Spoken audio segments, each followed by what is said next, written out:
গোপালগঞ্জে কারফিউর সময় বাড়ল। জানাবো বিএনপি ঘায়েল মিশনে জামাত এনসিপি চরমোনাই একাত্রা আওয়ামী লীগের ঢেকুর হঠাৎ পুলকে জাপা ব্লেম গেমের নয়া ক্রুসেডে তারেক। পুলিশের প্রতিবেদন এক নজরে গোপালগঞ্জে আওয়ামী সন্ত্রাসীদের তাণ্ডব। এবং সর্বশেষ জানাবো চেয়েছিলাম ডেমোক্রেসি হয়ে যাচ্ছে মপোক্রেসি বললেন সালাউদ্দিন আহমেদ। এতক্ষণ শুনলেন সংবাদ শিরোনাম, এবারে বিস্তারিত। গোপালগঞ্জে কারফিউর সময় বাড়ল। গোপালগঞ্জে চলমান কারফিউর সময়সীমা বাড়ানো হয়েছে। শুক্রবার বেলা 11টা পর্যন্ত কারফিউ অব্যাহত থাকবে। বৃহস্পতিবার স্বরাষ্ট্র মন্ত্রণালয়ের বিবৃতির বরাত দিয়ে প্রধান উপদেষ্টা সহকারী প্রেস সচিব সুচিস্মিতা তিথি এই তথ্য জানান। তিনি জানান, শুক্রবার বেলা 11টা থেকে দুপুর 2টা পর্যন্ত 3 ঘন্টার জন্য কারফিউ বন্ধ থাকবে। দুপুর 2টা থেকে পরবর্তী নির্দেশ না দেওয়া পর্যন্ত কারফিউ চলবে। বিএনপি ঘায়েল মিশনে জামাত এনসিপি চরমোনাই একাত্রা আওয়ামী লীগের ঢেকুর হঠাৎ পুলকে জাপা ব্লেম গেমের নয়া ক্রুসেডে তারেক। পরস্পরের বিরুদ্ধে কেবল নানা মন্তব্যের বুলেট নয়, অডিও ভিডিও পর্যন্ত ছাড়ছে বিএনপি, জামাত, এনসিপি, ইসলামী আন্দোলন সহ ফেসিবাদ বা ফেসিস্ট বিরোধী দলগুলো প্রমাণ করে দিচ্ছে নিজেদের চরম অসৎ অনৈতিকতা। তাদের এখন কমন শত্রুর আসনে বিএনপি। ব্লেম গেমে দলটিকে নির্বাচনের আগে ঘায়েল করার সাইবার ক্রুশ ছোড়া হচ্ছে নন স্টপে। এ বিষয়ে জামাত এনসিপি একাত্রা পদযাত্রার চলতি পথে সোমবার রাতে বরিশালের চরমোনাই মাদ্রাসা দরবারে গিয়েও হাজির হন এনসিপি নেতারা। পীর চরমোনাই ইসলামী আন্দোলন বাংলাদেশের সিনিয়র নায়েবে আমির মুফতি সৈয়দ মোহাম্মদ ফয়জুল করিম আগে থেকেই ছিলেন অপেক্ষমান। দলের পক্ষ থেকে শুভেচ্ছা বিনিময় করতেই চরমোনাই দরবারে গেছেন বলে জানিয়েছেন এনসিপির আহ্বায়ক নাহিদ ইসলাম। আর ফয়জুল করিম বলেন, এনসিপি এবং তাদের বক্তব্য বেশ কাছাকাছি। এই বক্তব্যের মধ্য দিয়ে তাদের মেসেজ পরিষ্কার। বিশেষ করে জুলাই পদযাত্রার নামে এনসিপির সাম্প্রতিক অভিযাত্রায় বেশ চাঞ্চল্য, কিছুটা জিয়াউর রহমানের ধাঁচ নাহিদ হাসনাত সার্জিসদের মধ্যে। গ্রামেগঞ্জে সাধারণ মানুষ এবং সফর সঙ্গী মন্ত্রী আমলাদের সঙ্গে নিয়ে মাইলের পর মাইল হেঁটে নিজে কোদাল হাতে খাল কাটা প্রোগ্রাম উদ্বোধন করে এক নতুন রাজনীতি শুরু করেছিলেন জিয়াউর রহমান। সে প্রসঙ্গে তিনি কথায় কথায় বলেছিলেন, I will make politics difficult for the politician. রাজনীতির এক শ্রেণী এর অর্থ বিকৃত করেছে। জিয়ার ওই কথা নিয়ে 4.5 দশক ধরে তারা ট্রল করেছে। জিয়াউর রহমানের ওই ইংরেজির বাংলা তর্জমাই এখন হাসনাত আব্দুল্লাহরা বলেছেন, আমরা রাজনৈতিকদের জন্য রাজনীতি কঠিন করে দেব। বিএনপি স্বাভাবিকভাবে এই উক্তির ট্রল করতে পারছে না। তার ওপর বিএনপির ভারপ্রাপ্ত চেয়ারম্যান স্বয়ং তারেক রহমানই নতুন করে ট্রলের শিকার। শেখ হাসিনা এবং আওয়ামী লীগ নেতারা তারা যে সমালোচনা করতেন, জামাত, এনসিপি, ইসলামী আন্দোলন তা করেছে আরো হাই ভলিউমে। এখন প্রশ্ন, মারাত্মক দুর্বিনীত তারা। গত 1.5 যুগে তারেক রহমান ব্রিটেনের রাজনৈতিক আচরণের যে পাঠ নিয়েছেন তা তার সাম্প্রতিক কথাবার্তায় স্পষ্ট হয়েছে। এর সুবাদে তিনি দলকে যতখানি এগিয়ে নিয়ে গেছেন, কিছুদিনে তার চেয়ে অনেক বেশি পিছিয়ে দিয়েছে তার দলের লোকেরাই। তাদের লাগামহীন, অভব্য এবং অদূরদর্শী কথাবার্তা এবং চাঁদাবাজি, তোলবাজি বা তুলাবাজি মানুষকে চরমভাবে বিরক্ত করে তুলেছে। জামাত, এনসিপি সহ অন্যান্যরা 16 আনা এই সুযোগটি নিয়েছে। কদিন ধরে তার বিরুদ্ধে এমন সব অশোভন স্লোগান হচ্ছে যা প্রকাশ্যে উচ্চারণ করাও কঠিন। এর পেছনে ভেতরে বাইরে অন্য কোনো লুকায়িত শক্তি রয়েছে কিনা তা নিয়ে একটি ঘোর তৈরি হয়েছে। পুরান ঢাকায় যুবক সোহাগ হত্যার নিষ্ঠুরতাকে নিয়ে জামাতের অতি রাজনীতি স্পষ্ট। তারা এই লাশকে পুঁজি করে ভোট বাড়ানোর অঙ্ক কষছে। বাংলাদেশের রাজনীতিতে নিষ্ঠুরতার ঘটনা এটি প্রথম নয়। জগন্নাথের সামনে বিশ্বজিৎকে কুপিয়ে বইতে আবরারকে পিটিয়ে বিভিন্ন ক্যাম্পাসে হাত পায়ে রক কেটে হত্যাকাণ্ড নিয়েও এর রাজনীতি হয়েছে। যে যেভাবে পেরেছে অন্যকে ঘায়েল করেছে। এখনকার পরিপ্রেক্ষিতে যাবতীয় টার্গেটে বিএনপি। আওয়ামী লীগের শাসনামলে যে কোনো দুর্ঘটনা বা দুর্ঘটনার দায়ভার তাৎক্ষণিকভাবে চাপিয়ে দেওয়া হতো বিএনপি জামাতের ওপর। যে কোনো ঘটনার পরিপ্রেক্ষিতে বিএনপি জামাতের বিরুদ্ধে মামলা দায়ের হতো। এখন সেটার একক শিকার বিএনপি।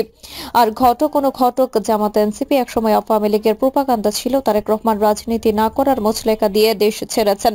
এখন জামাতের নেতাকর্মীরা সেই একই প্রচারণাকে হাতিয়ার বানিয়েছেন। সেই প্রোপাগান্ডার গ্র্যান্ড মাস্টার এখন অন্যদিকে। বিএনপি ফেসিবাদের পথে হাঁটছে, আওয়ামী লীগকে অনুসরণ করছে, মুজিববাদ জিইয়ে রাখার দায়িত্ব নিয়েছে। এসব ন্যারেটিভ বেশ বাজার পাচ্ছে। দোষারোপের রাজনীতি পুরনো খেলা আবার জমেছে। পুরান ঢাকায় সংঘটিত হত্যাকাণ্ডে জড়িত 2 জন খুনি জাতীয়তাবাদী যুব দলের কর্মী, তাদেরকে দল থেকে প্রতিপক্ষকে খুন করার নির্দেশ দেওয়া হয়েছিল কিনা এই প্রশ্ন করার অপেক্ষা থাকছে না। বলা হচ্ছে সব দোষ তারেক রহমানের, তার নির্দেশে সব হচ্ছে। যুবদল এরই মধ্যে ওই দুইজনকে আজীবনের জন্য বহিষ্কার করলেও যত দায় ঠেকানো হচ্ছে তারেক রহমানের ঘাড়ে, তা বাজার পাওয়ার যাবতীয় ব্যবস্থা হচ্ছে বাজার বৌঝে মার্কেটিং। লুকিয়ে চাপিয়ে থাকা আওয়ামী লীগ নেতাকর্মী সমর্থকেরা সরব হয়ে উঠেছে পুরান ঢাকাতে দিন দুপুরে প্রকাশ্যে বিশ্বজিৎ হত্যা বা বাইতুল মোকাররমের সামনে লগি বৈঠা দিয়ে হত্যা শেষে লাশের উপর নৃত্য করার ঘটনা এখানে বাধা হচ্ছে না। জামাত থেকে বলা হয়েছে পুরান ঢাকায় পাথর দিয়ে হত্যা, বাইতুল মোকাররমের ঘটনাকেও হার মানিয়েছে। এই সময় আওয়ামী লীগ নিজেই বিভ্রান্ত, জনবিচ্ছিন্ন ও আত্মরক্ষামূলক রাজনীতিতে ব্যস্ত। তখন বিএনপির এই দুর্গতি জাতীয় পার্টিকেও আশা দেখাচ্ছে। এর মধ্যে অবিশ্বাস্যভাবে তারা মাঠেও নেমে পড়েছে ভাঙতে ভাঙতে ৬-৭ টুকরো হওয়া অবশিষ্ট জাতীয় পার্টিতে। একদিকে ভাঙনের সুর, অন্যদিকে ঐক্যের আহ্বান। জাতীয় পার্টির বিভিন্ন পন্থী নেতাদের পাশাপাশি সদ্য অব্যাহতি পাওয়া নেতারা এই ঐক্যের ডাক দিয়েছেন, অতীতের জন্য ক্ষমাও চেয়েছেন। তারা আবার ঐক্য গড়তে তারা এক মঞ্চে উঠেছেন। পার্টির প্রতিষ্ঠাতা হুসেইন মোহাম্মদ এরশাদের ষষ্ঠ মৃত্যুবার্ষিকী উপলক্ষে সোমবার রাজধানীর একটি হোটেলে স্মরণ সভা করেছেন পল্লীবন্ধু এরশাদ স্মৃতি সংসদের ব্যানারে। সেখানে জাতীয় পার্টির রওশন, কাজী জাফর, মঞ্জু ইত্যাদি পন্থী নেতাদের পাশাপাশি জাপা থেকে সদ্য অব্যাহতি পাওয়া নেতারা উপস্থিত হন। এ সময় আনোয়ার হোসেন মঞ্জু, কাজী ফিরোজ রশিদ, ব্যারিস্টার রানিসুল ইসলাম মাহমুদ, মুজিবুল হক চুন্নুর একসঙ্গে হওয়া একদিকে ঘটনা, আবার এর নেপথ্যে আয়োজন নিয়েও অনেক কথা ঘটছে।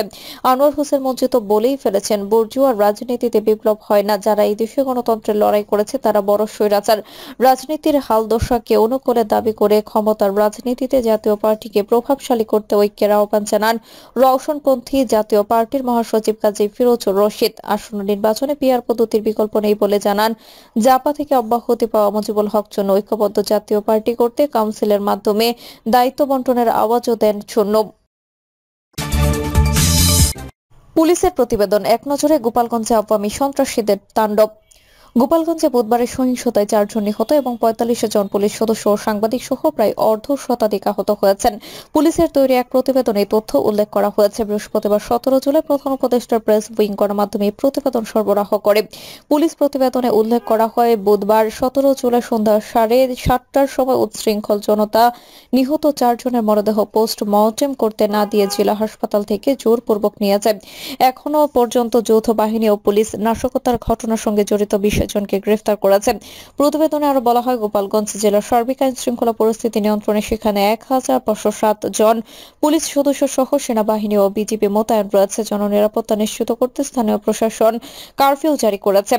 আইন শৃঙ্খলা রক্ষাকারী বাহিনীর উপস্থিতিতে বর্তমানে পরিস্থিতি শান্তিপূর্ণ রয়েছে। পুলিশ প্রতিবেদনে ঘটনা প্রসঙ্গে বলা হয়, ছাত্র জনতার অভ্যুত্থানকে স্মরণ করতে এবং জুলাই গণ অভ্যুত্থানের অংশ নেওয়া মানুষের কথা শুনতে 1 থেকে 30 জুলাই পর্যন্ত সারা দেশে মাসব্যাপী দেশ গড়তে জুলাই পদযাত্রা কর্মসূচি ঘোষণা করে জাতীয় নাগরিক পার্টি এনসিপি জুলাই পদযাত্রা কর্মসূচির অংশ হিসেবে গত 16 জুলাই মার্চ টু গোপালগঞ্জ কর্মসূচিতে বেলা 11টায় গোপালগঞ্জ পৌর উন্মুক্ত মঞ্চে জাতীয় নাগরিক পার্টি এক জনসমাবেশ অনুষ্ঠানের ঘোষণা দেয়।